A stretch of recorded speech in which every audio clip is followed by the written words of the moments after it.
nombreuses personnes arrivent sur le blog en recherchant des exemples de devis pour travaux de rénovation. Voilà pourquoi je me suis dit qu'aujourd'hui je vais parler de ce sujet et parler donc principale annotation qu'un devis pour travaux devrait comporter. Donc bien sûr, un devis pour travaux de rénovation sera différent en fonction du lot concerné et aussi en fonction du type de travaux que le devis va concerner. Par exemple, s'il s'agit d'un devis d'entreprise de rénovation générale qui comporte plusieurs lots, et ben, la nature de la description sera bien sûr différente que s'il s'agissait d'un devis pour travaux de peinture uniquement. Cependant, on va retrouver toute une série d'annotations, d'informations communes à tous les types de devis pour travaux de rénovation.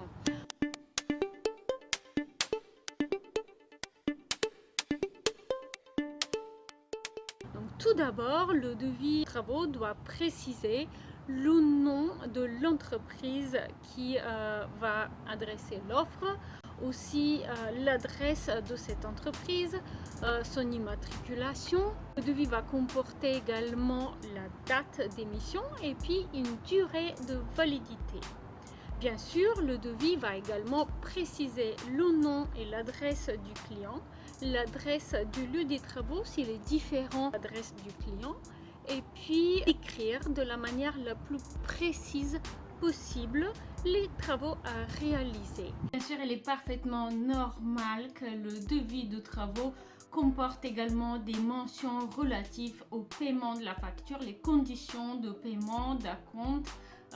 Est-ce que les paiements seront échelonnés en fonction de l'avancement des travaux ou pas? Et les éventuelles pénalités de retard en cas de retard de paiement, puisqu'il s'agit là d'une réalité du quotidien des entreprises de bâtiments également.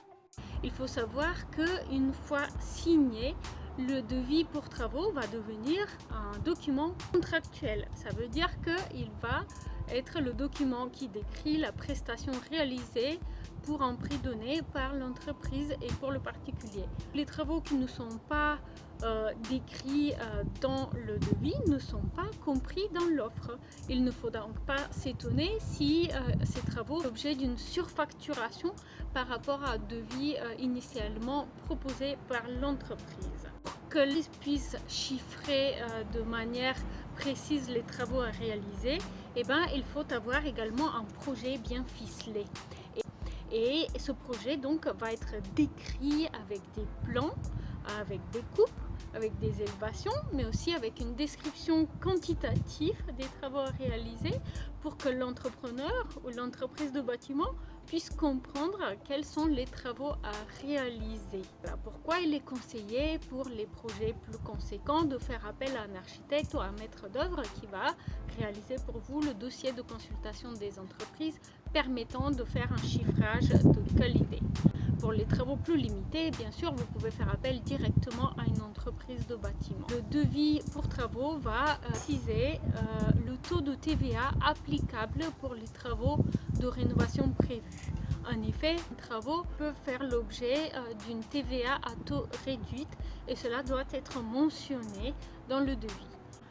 Aussi, s'il y a des exigences en termes d'une mise en œuvre particulière ou en termes de performance donnée pour la réalisation des travaux, il faut que ça soit mentionné dans le devis des entreprises.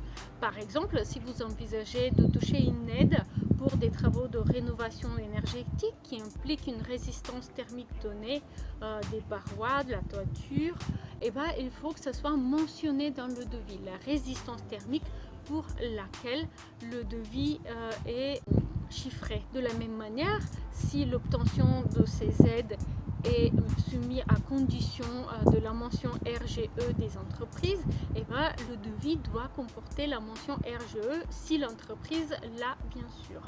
Il est conseillé également de faire référence à la police d'assurance décennale de l'entreprise de travaux qui va rassurer le client et ce qui va également faciliter la passation des offres.